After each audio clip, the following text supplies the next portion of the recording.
Dipersembahkan oleh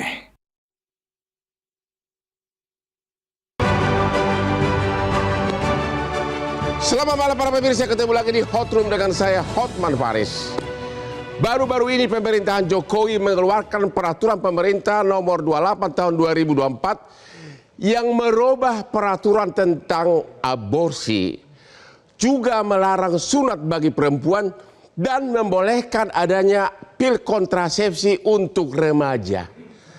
Ada apa? Kenapa peraturan ini menimbulkan perdebatan?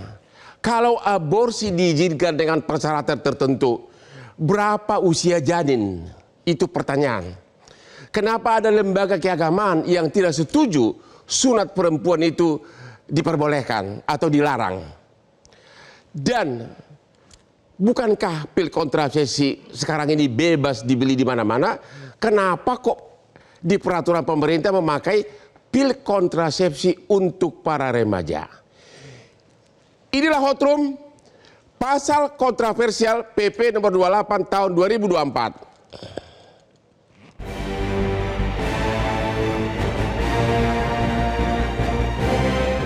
3 bulan menjelang akhir jabatannya sebagai Presiden Republik Indonesia, Presiden Joko Widodo telah menetapkan beberapa peraturan presiden atau PP yang kontroversial, yaitu PP nomor 28 tahun 2024 tentang kesehatan. Dalam PP tersebut terdapat berbagai aturan terkait penyelenggaraan kesehatan. Salah satunya tentang aborsi legal bagi korban pemerkosaan dan kekerasan seksual, upaya kesehatan sistem reproduksi usia sekolah dan remaja, serta larangan sunat bagi perempuan. Pada pasal mengenai aborsi, korban pemerkosaan, batasan usia kandungan masih belum jelas, dan penerbitan surat keterangan dugaan perkosaan dari kepolisian masih sulit didapatkan, sehingga menunda tindakan aborsi yang seharusnya bisa dilakukan sejak korban dinyatakan mengandung. Untuk pasal kesehatan reproduksi, terdapat penyediaan alat kontrasepsi untuk usia sekolah dan remaja, juga menjadi pro dan kontra.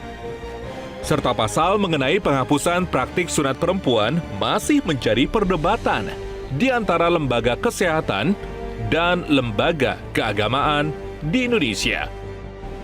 Batasan-batasan juga harus jelas agar peraturan tersebut tidak disalahgunakan dan berpotensi menimbulkan kegaduhan baru.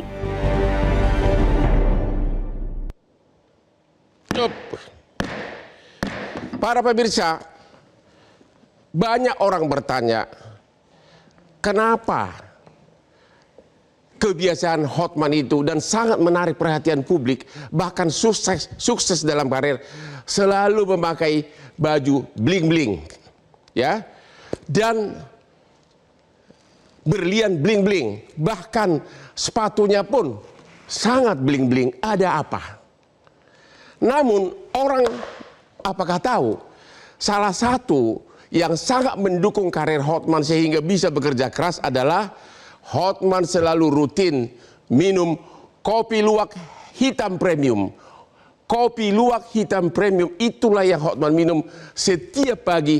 Makanya jam 5 pagi Hotman sudah jos bekerja. Oke, Pak Mahesa, pertanyaan pertama. Kita udah dibilang aborsi boleh dilakukan gara-gara pemerkosaan. Ya. Pertanyaan pertama, apa syarat agar pemerkosaan itu bisa dipakai sebagai alasan untuk aborsi? Apakah cukup dengan laporan polisi? Dan yang kedua, sekaligus dijawab, kalau kekerasan seksual atau karena alasan kedaruratan medis, apakah cukup dari surat dari dokter bahwa si pasien ini ada masalah bisa aborsi? Syaratnya apa? Ya, jadi memang di PP 28 ini disebutkan di pasal 118-nya ya, bahwa tindakan aborsi atau penghentian kehamilan itu mensyaratkan ada 2 dokumen. Yang pertama adalah surat keterangan dari dokter, kemudian yang berikutnya adalah surat keterangan dari penyidik, Bang Hotman. Ya. Nah, cuma memang yang jadi pertanyaan, dan sebenarnya kontroversinya tidak hanya di PP ya. Ini kontroversinya mulai dari dulu ketika terbit Undang-Undang 36 tahun 2009 tentang kesehatan juga sudah memunculkan indikasi aborsi Sebentar akibat dulu. perkosaan. Pertanyaan saya kurang tajam tadi karena tadi lupa minum kopi luwak kesayangan saya. Ya, kopi luwak hitam premium. Oke. Ya. Oke. Tolong Pak diperinci. Kalau pemerkosaan, coba spesifik dulu. Syaratnya apa agar boleh aborsi? Cukup enggak laporan polisi, LPD polisi selesai? Ya, ini saya sebutkan bunyi pasalnya ya, Ya. Bang Hotman ya. Jadi pasal 118 PP berbunyi kehamilan akibat tindak pidana perkosaan atau tindak pidana kekerasan seksual lain yang menyebabkan kehamilan, sebagaimana pasal 116 itu dibuktikan dengan surat keterangan dokter atas usia kehamilan sesuai dengan kejadian tindak pidana perkosaan atau tindak pidana kekerasan seksual lain yang menyebabkan kehamilan. Itu pertama. Ya. Kemudian kedua adalah keterangan penyidik mengenai adanya dugaan perkosaan dan atau kekerasan seksual lain yang menyebabkan kehamilan. Berarti harus ada keterangan penyidik. Ya. Berarti harus diinvestigasi dulu. Ya. Kalau misalnya berbulan-bulan nggak ditemukan adanya pemerkosaan, udah keburu hamil, berat dong. Gimana Ya, Pak? betul. Karena memang kalau berdasarkan teorinya kan dari sejak persetubuhan itu terjadi, Ya. kehamilan itu kan bisa terjadi antara 2 sampai 3 minggu ya. Ya. Proses nidasinya sendiri itu bisa 5 sampai 10 hari. Ya. Tapi tanda kehamilan itu kan bisa kelihatan di 2 sampai 3 Kalau minggu. penyidikannya baru 3 bulan, Ya, itu kehamilan sudah terjadi. ya berarti sudah terlambat untuk diaborsi kalau sudah 3 bulan. Ya, tapi disyarat di dalam KUHP karena PP ini sendiri kan mengacu kepada Undang-Undang 17 tahun 2023. Yang akan berlaku. Belum berlaku. Enggak. Undang-Undang 17 tahun 2003 tentang kesehatan sudah berlaku. Oke, ya. Ya, di mana Undang-Undang 17 tahun 2003 mengacu kepada Undang-Undang Nomor 1 2023 tentang KUHP yang nanti tahun 2020. Yang akan berlaku nanti. Betul. Oke, jadi kalau misalnya baru itu kan secara kesehatan katanya perlu 14 minggu sudah harus maksimum diaborsi janinnya. Ya, betul. Kalau penyidikan belum sampai ke arah kesimpulan ada pemerkosaan bagaimana? Ya, itu juga yang menjadi perdebatan ya, karena aborsi itu kan sebenarnya secara teori ada dua ya. Ada yang disebut dengan aborsi spontan, aborsi yang gugur secara proses kondisi tubuh dan fisik dari ibu atau janin. Ada yang lagi disebut dengan aborsi provocatus. Yeah. Nah, aborsi provocatus itu ada dua. Yeah. Provocatus medicinalis yang dilegalkan berdasarkan KUHP dan undang-undang sebelumnya. Ada lagi yang provocatus criminalis yang tidak melalui jalur. Nah, pertanyaan besarnya abortus provocatus dengan indikasi perkosaan ini yang memang apakah masuk indikasi medisinalis? Oke. Intinya agar bisa aborsi karena pemerkosaan harus ada surat keterangan dokter bahwa telah hamil. Betul. Yang kedua surat keterangan dari polisi bahwa terjadi pemerkosaan. Ya. Pak Holil Nafis, apakah secara agama kalau bayi janin sudah lebih dari 14 minggu masih boleh nggak diaborsi? Ya, saya ingin menyampaikan bahwa aborsi pada dasarnya tidak boleh. Pada dasarnya tidak boleh. Ya. Jadi kalau kita nyebut haram, kalau dilakukan dia berdosa, dan dosa itu ancaman dari siksa dari Tuhan, dari Allah Subhanahu Wa Taala. Ya. Namun dalam kondisi tertentu ada dua, karena darurat dan karena hajat. Ya. Darurat itu karena mungkin ketika hamil itu maka janin akan mengakibatkan pada ancaman nyawa pada si ibu. Ya. Sehingga harus dipilih baina daruratain, darurat karena ibunya meninggal atau anaknya meninggal. Berarti secara agama karena darurat bisa aborsi? Bisa. Oke. Karena ini diambil darurat yang lebih kecil. Ya. Antara ibu meninggal yang sudah punya tanggung jawab dengan anak kecil yang belum, itu diperbolehkan. Berapa batas maksimum umur janin? Kalau yang ulama sepakat semuanya pada usia sudah nufkhatir roh, yaitu 3 kali 40 hari, yaitu 120 hari. Kalau di KUHP kan di 80 ya, 14 minggu. 14 minggu itu sudah nggak bisa, sehingga dia sudah sama dengan manusia yang tidak boleh dibunuh. Gitu ya.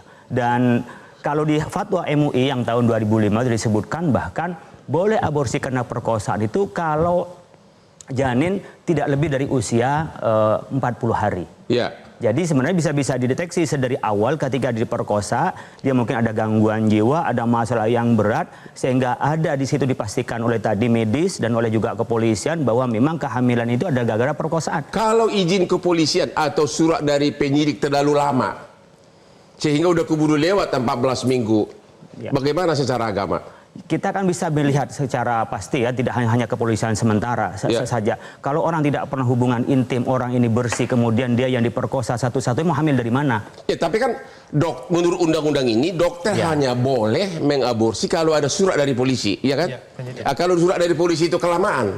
Ya kan kita malah mempersilahkan untuk tidak aborsi. Jadi aborsi itu diperbolehkan kalau itu mengancam kejiwaan terhadap si ibu. Jadi ketika dia itu terus hamil dan terus melahirkan, nggak ada masalah dalam Islam. Tidak harus aborsi. Secara agama ya? Secara agama nggak apa-apa. Yang dosa itu adalah orang yang melakukan pemerkosaan. Anak tidak dosa karena nggak ada dalam Islam itu dosa turunan. Oleh karena maksud saya begini, tadi kan secara agama batas usia janin itu kan ada. Ya. Kalau Kalau sudah lebih dari 40 hari, kemudian dia sudah nggak bisa ditemukan secara pasti, maka tidak boleh janin ini digugurkan, tidak boleh melakukan aborsi. Secara agama itu salah. Iya. Meskipun karena polisinya yang terlambat kasih surat begitu. Iya, yaitu persoalan teknis. Tapi Islam sudah mengatakan sudah ada di situ janinnya dan sudah ada proses-proses menjadi manusia, itu sudah tidak boleh. Maka mengantisipasi itu mengambil jarak yang 40 hari meskipun ulama sepakatnya di 120 hari. 120 hari. 14 minggu itu. Di KUH pidana yang berlaku nanti 2026 14 minggu Pak ya? Ya 14 minggu. 14 minggu. Oke. Jadi boleh diaborsi asalkan ada surat keterangan dokter bahwa telah hamil dan surat dari polisi menyatakan bahwa itu hasil pemerkosaan. Ya, tapi yang menariknya gini Bang. Ya. Yang menariknya itu kan bunyi PP-nya adalah tindak pidana itu dibuktikan dengan surat keterangan dokter dan surat penyidik. Ya. Kalau kita yang belajar hukum kan pembuktian itu bukan di situ sebenarnya. Ya. Pembuktian itu kan nantinya di pengadilan. Bang Hotman bisa bayangkan kalau aborsi itu terlanjur dilakukan, tapi ternyata tindak pidana itu pada saat di pengadilan tidak terbukti. Artinya ada kemungkinan orang ngaku-ngaku diperkosa, kong kali kong dengan aparat, ya. Dapat surat keterangan, akhirnya dia sukses diaborsi dan para buaya darat selamat. Ketemu lagi di Hot Room.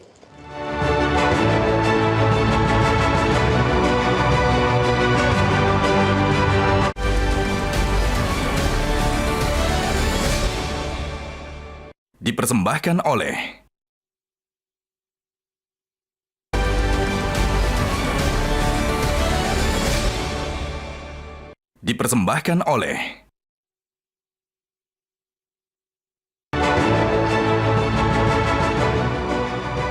Ketemu lagi di Hot Room. Ibu Maria Ulfah, Komisioner Komnas Perempuan. Apa kesulitan perempuan yang mengaku korban diperkosa untuk membuktikan bahwa dia adalah korban pemerkosaan selama ini yang ibu alami? Ya, untuk korban perkosaan memang tidak mudah ya dia untuk bicara, untuk memberikan kepada orang yang tidak dipercaya itu menjadi kesulitan. Jadi kesulitan yang pertama adalah pada alat pembuktian. Ya. Alat pembuktian itu juga menjadi salah satu tantangan bagi korban ketika melapor. Apalagi kalau pelakunya kabur. Ya, karena ada faktor lain juga yang seringkali korban ketika melapor kemudian dilapor balik oleh pelakunya gitu sebagai pencemaran nama baik atau lain-lain. Jadi ada seperti itu. Termasuk juga dalam hal ketika misalnya laporannya sudah diterima oleh kepolisian. Itu juga kadang-kadang korban juga masih mengalami shock ya, mengalami shock, mengalami depresi, tidak siap untuk memberikan kesaksian misalnya. Itu juga menjadi persoalan.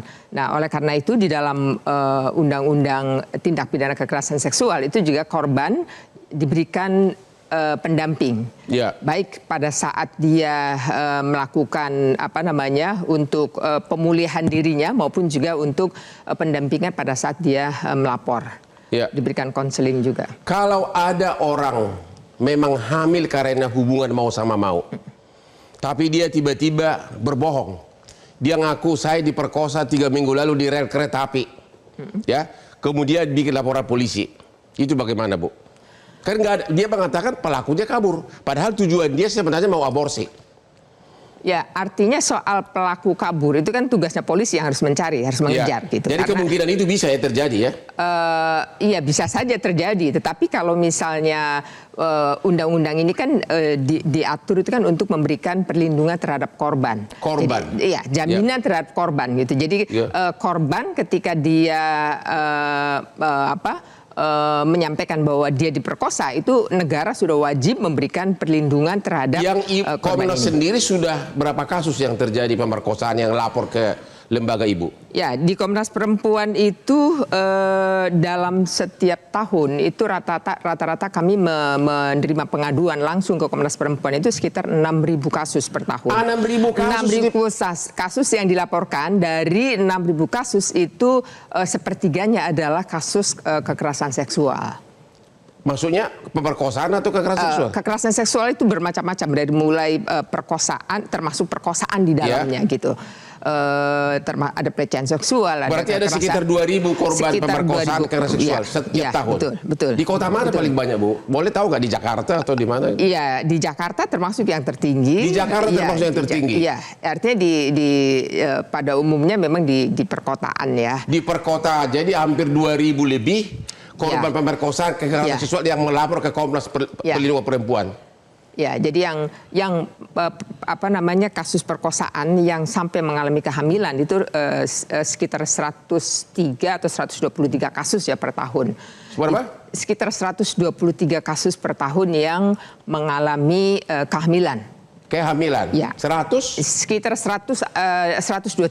Itu 123. mungkin bisa di dalam Kalau gitu kita tar dulu ke Pak Hasto dari BKKBN. Pak Hasto melalui Zoom. Pak Hasto, halo.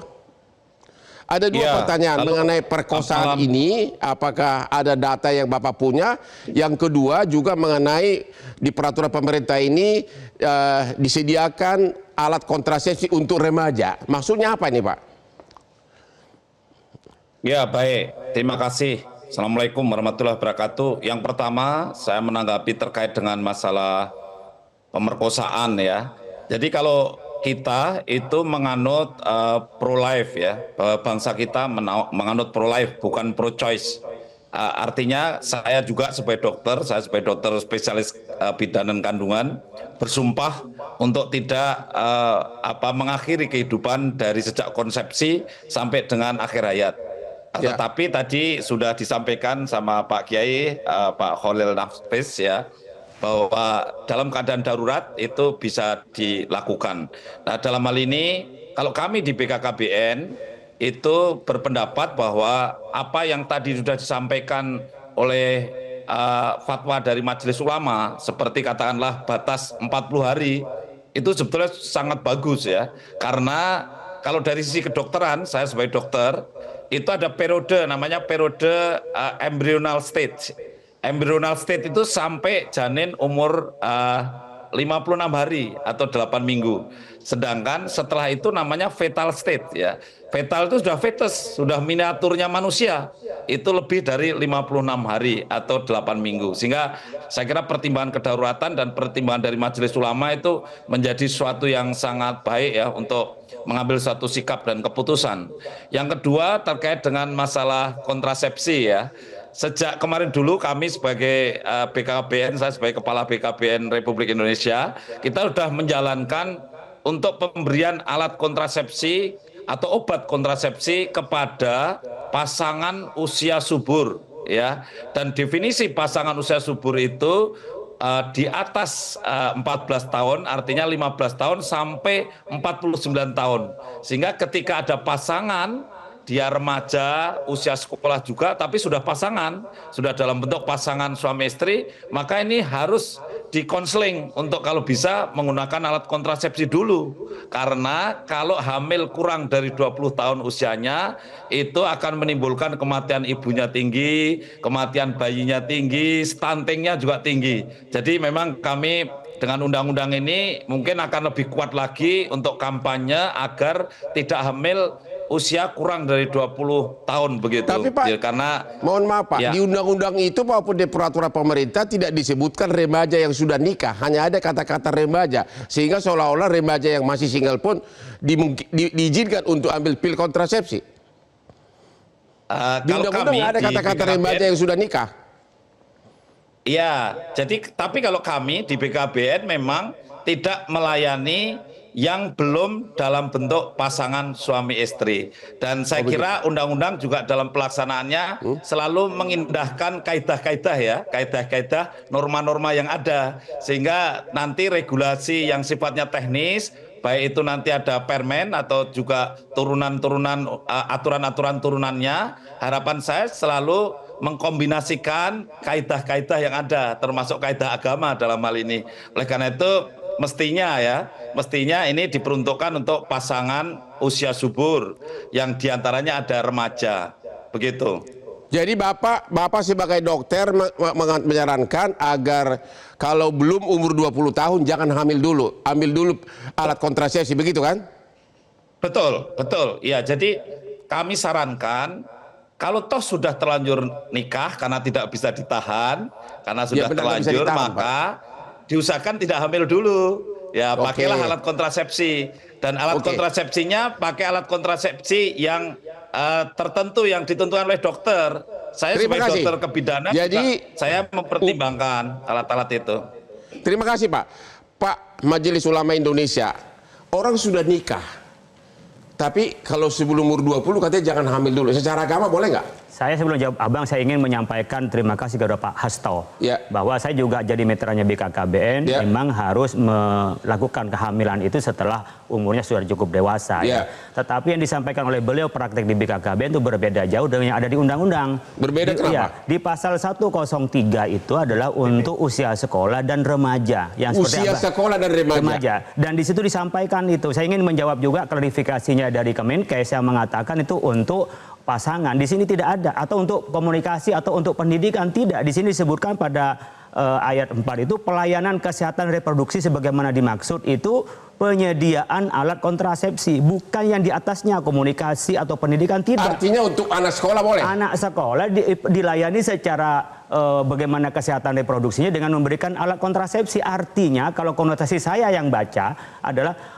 anak remaja diberikan kontrasepsi agar mereka kalau hubungan intim itu tidak tertular oleh penyakit dan mereka tidak hamil.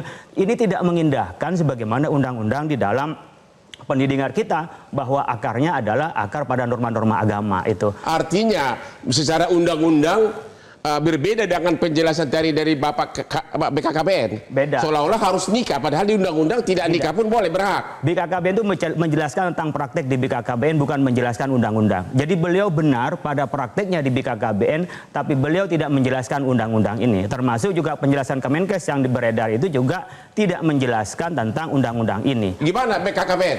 BKKBN, Pak, katanya di undang-undang ini anak sekolah pun boleh, remaja pun boleh. Nggak ada kata-kata bahwa harus nikah dulu baru boleh memakai alat kontrasepsi. Secara undang-undang, Pak.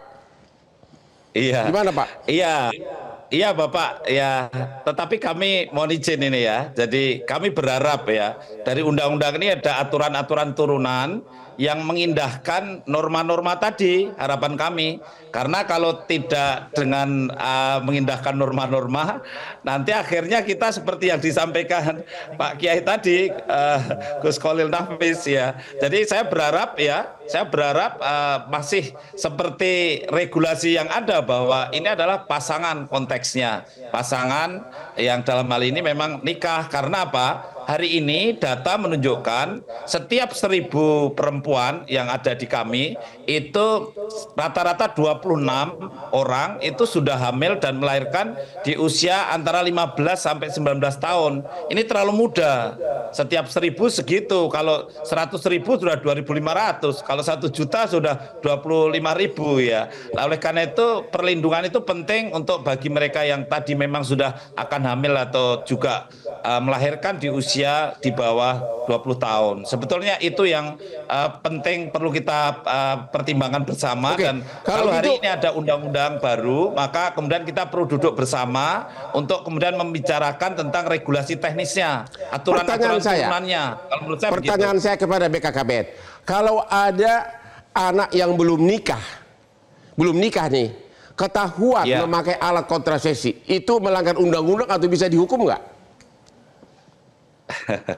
Ya, saya kira perlu tafsir lebih jauh ya. Kalau tadi seperti Bapak nggak bisa jawab. Hafiz, ya dengan dan secara undang-undang itu tidak diatur.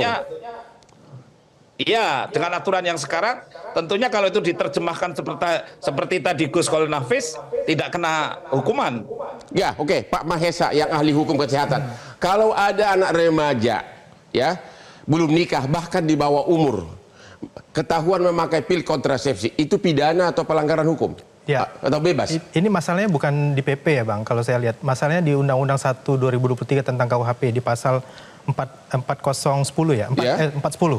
Di pasal 408-nya disebutkan memang ada ancaman pidana bagi siapapun yang mempromosikan atau menawarkan alat kontrasepsi bagi anak. Dia masuk dalam kategori yang mempromosikan. Iya, mempromosikan. Kalau yang atau menawarkan. Tidak disebutkan dalam KUHP ini pada usia anak. Nah, tetapi kemudian yang kontroversi adalah di pasal 410-nya. 410-nya itu bahwa bagi tindak pidana itu tidak dikenakan tindak pidana kalau dalam rangka pendidikan. Oke, jadi artinya kalau ada belum nikah pakai alat kontrasepsi masih ada kemungkinan ancaman hukuman dari KUH pidana. KUH pidana. Hati-hati kalian yang memakai pil kontrasepsi. Sebaiknya segera menghubungi pengacara. Ketemu lagi di Hotman.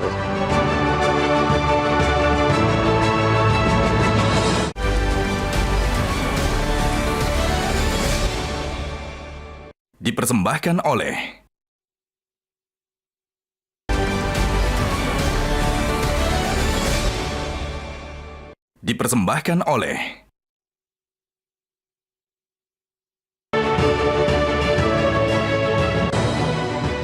Ketemu lagi di Hot Room.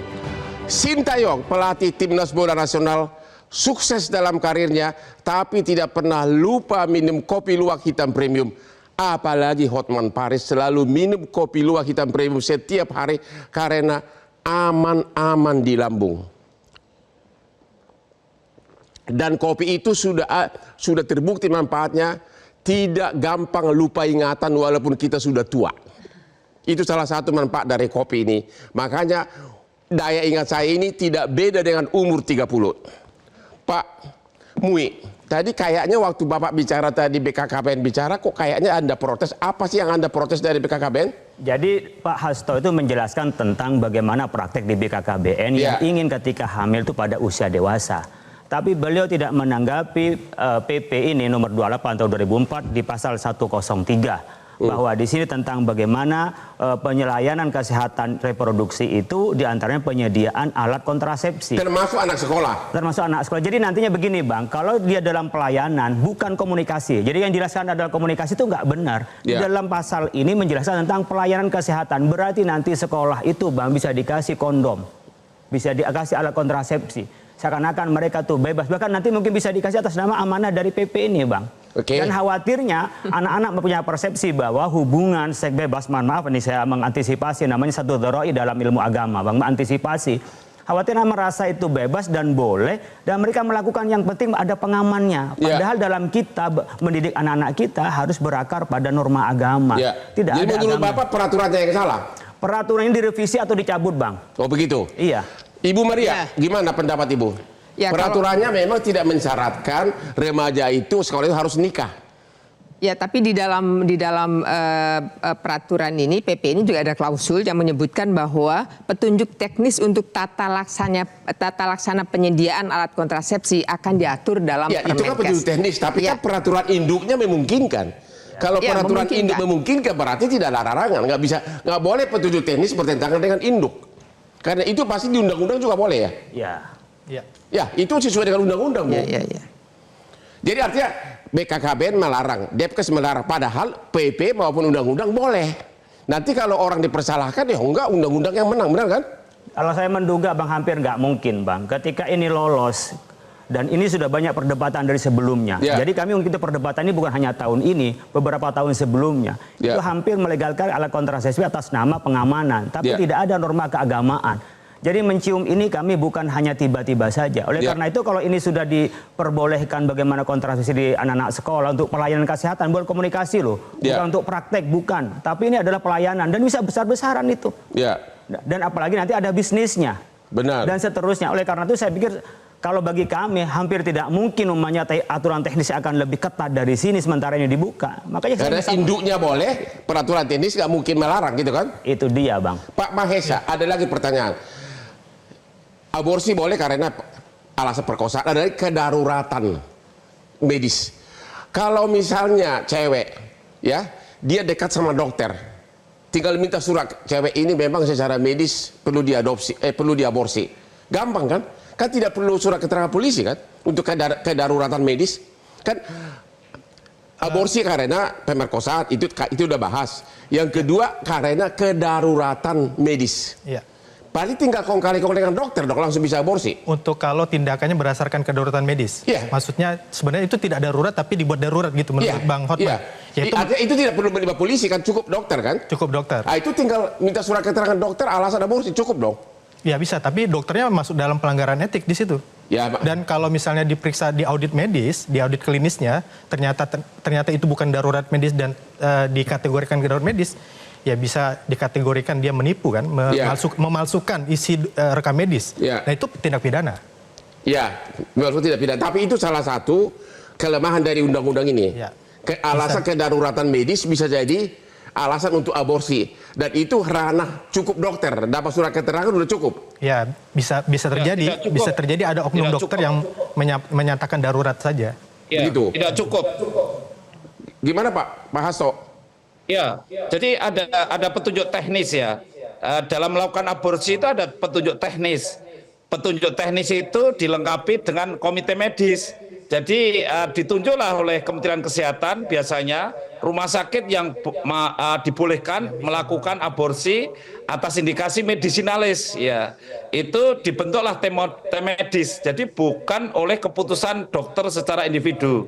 Makanya sebetulnya selama ini yang saya alami dan saya tahu bahwa keputusan-keputusan yang sifatnya medis itu bukan individual. Yang menentukan adalah komite medis, tim medis untuk melakukan terminasi kehamilan. Kalau ceweknya di pedesaan, di daerah pedesaan di Bali Gunung, ke komite medis mana dia datang, Pak? Kan kalau komite medis yang mana? Tidak akan diaborsi, Bang, kecuali dibawa ke komite medis rumah sakit pemerintah setempat. Jadi rumah sakit negeri kan banyak, sampai daerah-daerah ada. Itu di sana ada komite medis. Di undang-undangnya nggak ada begitu. Di PP. Itu di PP diatur. PP diatur. Oh, jadi harus ke komite medis ya? Iya, diatur di dalam permen bagaimana cara terminasi kehamilan. Ada aturannya. Kalau melanggar itu tidak bisa. Itu malpraktek. Oh begitu. Ibu Maria setuju? Iya, karena ini memang sudah diatur dan ketentuan tentang dibolehkan melakukan aborsi pada kedaruratan medis itu memang sudah ada aturan turunannya ya, sudah dibuat dan itu sudah sebenarnya ini kan sudah relatif aturannya sudah lama. Yang belum justru ketika ada korban atau ketika ada orang yang akan melakukan karena kedaruratan medis sudah lengkap, di mana rumah sakit yang ditunjuk itu yang dia. Kemana, Pak? Kalau yang sampai dengan regulasi yang dari Undang-Undang tahun 2009 itu sampai dengan ada Undang-Undang Kesehatan yang baru itu kan belum ada ketentuan yang jelas gitu. Jadi kalau nggak bisa ada PP 61, Bu. Ada PP 61. Iya, yang 2016 ya disebutkan. Yang mensyaratkan bahwa harus ada rumah sakit yang ditunjuk oleh pemerintah setempat. Sekarang ini rumah sakit mana? Memang tidak dibuka di publik. Jadi Pak Hasto belum ada rumah sakitnya gimana nih? Yang membuat kesulitan bagi korban gitu kan? Iya. Pak Hasto, kalau ada kedaruratan nih, rumah sakit mana? Selalu ada. Yang mana? Selalu ada. Kalau Kemenkes itu yang ditunjuk adalah rumah sakit pusat, RSUP.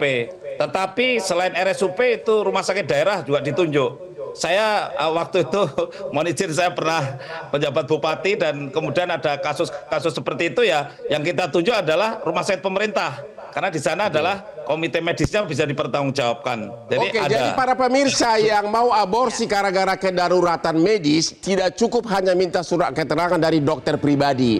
Harus pergi ke komite, pergi ke rumah sakit setempat. Dalam hal ini rumah sakit pemerintah. Temu lagi di Hot Room.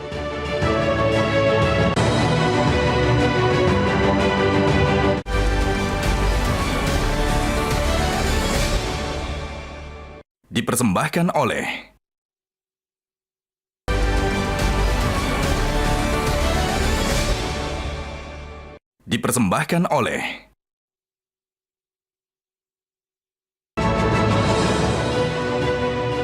peraturan pemerintah yang baru melarang sunat untuk perempuan. Bagaimana sikap Majelis Ulama Indonesia? Kita sudah mengeluarkan fatwanya, Bang, berkenaan dengan khitan perempuan itu, antara wajib dan sunnah. Jadi sunnah itu artinya dianjurkan, kalau dilakukan dapat pahala, kalau tidak dilakukan nggak apa-apa. Kemudian ada yang mengatakan wajib, untuk disunat. Hanya perlu diketahui adalah khitan laki-laki dan perempuan itu beda. Khitan laki-laki jelas dipotong, mohon maaf. Sementara kalau di perempuan itu dibersihkan. Ya. Cuman prakteknya seperti halnya yang ada di WHO itu, Bang. Caranya khitan itu ada 6 macam dan itu semuanya dilukai. Ya. Demikian juga ada beberapa praktek yang itu langsung dipotong dan itu sampai habis. Nabi makanya dulu mengatakan ikhfidhi wala tunhiki. Halus aja, jangan sampai dilukai dan sampai dirusak. Itu Nabi sampaikan. Jadi artinya menurut Bapak peraturan pemerintah ini melanggar norma agama? Ini bertabrakan dengan norma agama. Kita tidak mewajibkan, tapi tidak boleh dilarang. Jadi melarang suatu yang kita anjurkan atau kita bolehkan di dalamnya, kemudian oleh undang-undang ini, oleh peraturan, maksud saya peraturan ini adalah dilarang. Nah ini melarang suatu yang kita anjurkan itu yang bertentangan dengan agama. Bertentangan dengan apa? Ibu Maria? Ya, kalau jadi tadi Pak Kiai Khalil Nafis mengatakan bahwa itu WHO. Sebenarnya praktek yang di Indonesia, kalau dari data yang ada di Komnas Perempuan, itu terjadi di hampir seluruh daerah dan prakteknya tidak sekedar membersihkan, tapi betul-betul memotong. Pertanyaannya kenapa di undang-undang dan peraturan pemerintah tidak boleh sunat perempuan? Setuju atau tidak? Setuju, karena itu berbahaya. Hah? Setuju. Walaupun norma agama itu boleh, dianjurkan. Artinya gini, namanya P2GP, pemotongan dan pemotongan dan perlukaan genitalia perempuan itu berbahaya, membahayakan. Jadi ini yang apa namanya itu yang menjadi alasan mengapa dilarang karena memang berbahaya. Dan kalau dari sisi Komnas Perempuan, pemotongan genitalia perempuan adalah pelanggaran hak asasi manusia. Jadi menurut Ibu peraturan ini sesuai dengan Bapak, Ibu setuju? Setuju. Saya tidak setuju. Gini Pak, Bang, begitu dulu Bang. Jadi yang disampaikan Bu Maria Ulfa itu adalah praktek. Praktek yang salah dan itu praktek bukan khitan. Itu perusakan. Khitan yang ada dalam Islam itu tidak dirusak dan tidak dipotong. Oleh karena itu kalau karena praktek yang salah, prakteknya dibenerin bukan syariatnya yang dilarang, Bang. Artinya bukan aturan dalam Islam atau ketentuan Islam itu yang dilarang. Karena ketentuan dalam Islam tidak ada yang untuk mendorotkan, berdarahan, tidak. Maka Nabi mengatakan, ikhfidhi wala tunhiki. Pelan-pelan, jangan sampai merusak. Karena itu adalah bagian dari apa? Kebersihan bagi perempuan. Dan nanti ketika hubungan itu dalam Islam disebutkan oleh Nabi. Jadi menurut Bapak, menurut agama, sepanjang dilakukan secara benar, itu sah? Sah, yang tidak boleh melukai. Tapi ada jarak pandang. Silakan. PP sendiri kan sebenarnya melarang ini dilakukan di fasilitas pelayanan kesehatan oleh tenaga kesehatan. Karena memang secara kompetensi tidak ada satu tenaga kesehatan yang memiliki kompetensi untuk melakukan tindakan itu. Jadi siapa yang boleh mensunat perempuan? Ya mungkin melalui jalur agama silakan. Karena PP-nya sendiri melarang itu. Jadi memang secara kompetensi. Berarti artinya kantor pemerintah tidak akan melakukan, rumah sakit pemerintah tidak akan melakukan lagi sunat terhadap perempuan karena ini dilarang. Berdasarkan PP, karena memang bukan kompetensi tenaga kesehatan. Dan bagaimana BKKBN? Apakah semua rumah sakit pemerintah sekarang ini dilarang melakukan sunat terhadap perempuan? Ya, sunat untuk laki-laki secara medis penting karena alat kelamin laki-laki itu tertutupi oleh kulit namanya prepotium. Prepotium itu kalau dilepas, dipotong, alat kelamin laki-laki menjadi bersih dan sehat. Kita bicara perempuan, Pak. Kalau perempuan. Bagi perempuan namanya klitoris, bukan penis. Klitoris itu relatif tidak ada prepotium yang tebal dan panjang seperti pada laki-laki. Sehingga sebetulnya untuk perempuan itu tidak perlu dilukai karena tidak perlu ada yang dipotong. Karena bagian klitoris itu tidak tertutup secara rapat seperti ada pada laki-laki. Sehingga kalau seandainya pengertiannya itu hanya membersihkan sama sekali tidak melukai, saya kira itu yang diharapkan. Tapi kalau ada melukai maka dari si medis tidak recommended. Begitu. Berarti Bapak. Bapak setuju larangan sunat terhadap perempuan? Yang melukai. Saya setuju melarang tapi yang melukai. Ya. Jadi kalau tidak melukai nggak apa-apa. Rumah sakit pemerintah boleh melakukan sunat sepanjang tidak melukai walaupun dilarang dalam undang-undang ini. Asal tidak melukai, benar nggak Pak? Ya. Sebenarnya kalau cuma sekedar membersihkan memang itu definisinya. Yang pertama definisinya, ketika menyebut khitan berarti sumber hukumnya adalah Islam. Di Indonesia ini sumber hukum kan ada 3, Bang. Dari warisan Belanda itu adat dan Islam. Ketika menyebut terminologi Islam maka kembalikan definisinya pada Islam. Benar. Nah, ketika dia menggunakan definisi yang saya katakan tadi Bu Maria Ulfa adalah dengan dipotong, dilukai, praktek, dia bukan definisi dalam Islam. Kesalahan praktek kok menjadi syariah yang disalahkan. Nah, oleh Tapi karena itu saya apresiasi kepada Pak Hasto, mari kita luruskan ketika menggunakan definisi di dalam agama, kembalikan pada terminologi agama, yang di agama itu adalah ikhfidhi wala tunhiki. Enggak ada yang mengatakan disuruh perlukan. Wala tunhiki kata Nabi. Dan kembali pada ini, kalau memang mau menggunakan jangan dilukai tapi jangan menyebut khitan, is okay. Tapi ketika menyebut sumbernya adalah dari hukum Islam, kemudian definisikan di luar Islam, menurut saya tidak fair. Ibu Maria, pendapat Ibu Maria dibantah Majelis Ulama Indonesia. Pendapat Ibu gimana? Ya, tapi praktek apapun namanya, apapun bentuk prakteknya, di balik khitan perempuan itu adalah ada ideologi. Ideologi yang dari sejumlah penelitian, baik yang dilakukan Komnas Perempuan, oleh PSKK UGM maupun oleh beberapa lembaga penelitian lainnya, bahwa ideologi di balik khitan perempuan itu adalah untuk mengendalikan hasrat seksual perempuan supaya tidak binal, supaya ada Enggak lah, mitos. Bu, enggak, Bu. Tidak mungkin. Nah. Saya yang tahu di agama. Kalau Ibu penelitian Ini ada yang penelitian. seperti itu mungkin. Iya, itu tidak Ya, ada. artinya itu fakta, bahwa penelitian ini kan fakta, karena penelitian Kan dilakukan masih di 10 masih provinsi. bayi Bu. Masa mengendalikan hasrat seksual Orang dewasanya. perempuannya masih bayi? Ibunya, neneknya yang meminta dihitan itu karena punya cara pandang itu. Saya ingin kembalikan ideologi agama, maka kembali pada hadis ideologi agama, bukan penelitian. Ideologi Anzaru lil budaya. wajhi wa ahdha inda zauji. Itu kan ideologinya. Ini kan ada budaya juga, ada budaya bahwa hitan perempuan itu adalah basisnya selain setelah Islam datang, lalu Kalau itu ada diatur. budaya sebelum Islam, Bu, yang diakui sebagai syariat menjadi syariah, nggak lagi budaya, Ya, Bu. tapi sampai dengan hari ini praktek perempuan itu dilakukan tidak berdasarkan kalau misalnya dari MUI mengeluarkan kaidah-kaidah itu, mereka tidak melakukan itu. Di daerah itu orang yang dikhitan itu nyatanya baik, subur. Sementara yang di Eropa orang nggak dikhitan juga tidak lebih baik pada prakteknya. Saya juga menyayangkan mana yang hasil penelitian itu bisa lebih komprehensif. Oleh karena itu kalau menggunakan dari aturan-aturan Islam, maka kembali pada definisi Islam. Ini masalahnya ngambil definisi terminologi Islam yang dipakai praktek dan penelitian, kemudian dipakai secara medis. Mari kembalikan yang fair. Kalau itu disebut dengan pelukaan, mendorotkan, kita nggak ada masalah. Tapi ketika menyebut khitan, menyebut sunat, dia sudah menggunakan terminologi Islam. Maka ideologinya kembali pada ideologi Islam. Kalau bicara soal adab, memang dari Mesir kuno, tapi ketika diakui di dalam Islam, itu menjadi Islam. Karena apa? Karena kita mengikuti pada perintah Nabi. Jadi tidak berarti kalau budaya akan selamanya menjadi budaya, tidak. Ketika al-ada menjadi muhakkamah, apalagi al-ada mansusun bin nasi, maka sudah menjadi hukum, tidak lagi disebut adatnya. Ya, jadi kontroversi tapi praktek ini yang jadi praktek hitan perempuannya ini yang sebenarnya yang masih banyak melakukan perlukaan.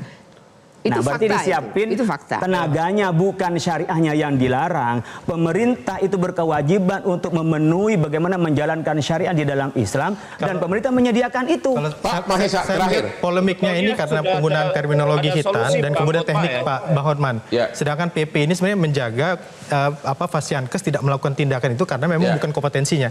Kalau tadi yang disampaikan Pak Yai sebenarnya kan ini kan bicara tekniknya. Tadi yang disampaikan oleh Pak Hasto sebenarnya sudah menjadi prosedur ketika bayi lahir kemudian dibersihkan kalau dia jenis kelamin perempuan dibersihkan klitoris, itu menjadi prosedur karena memang setiap bayi yang lahir itu dibersihkan, itu menjadi prosedur. Nah, apakah itu dinamakan khitan menurut syariah? Nah, itu menjadi persoalan lain gitu ya.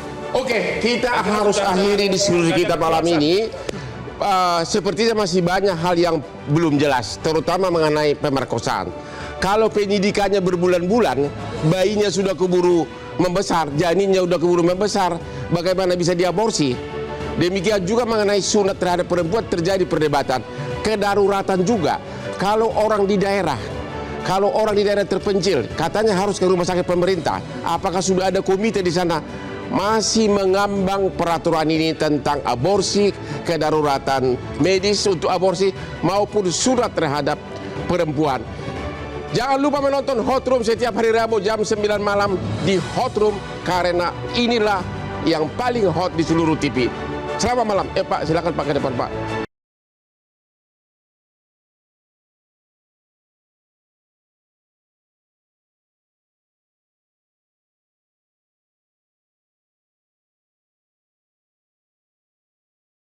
Metro TV.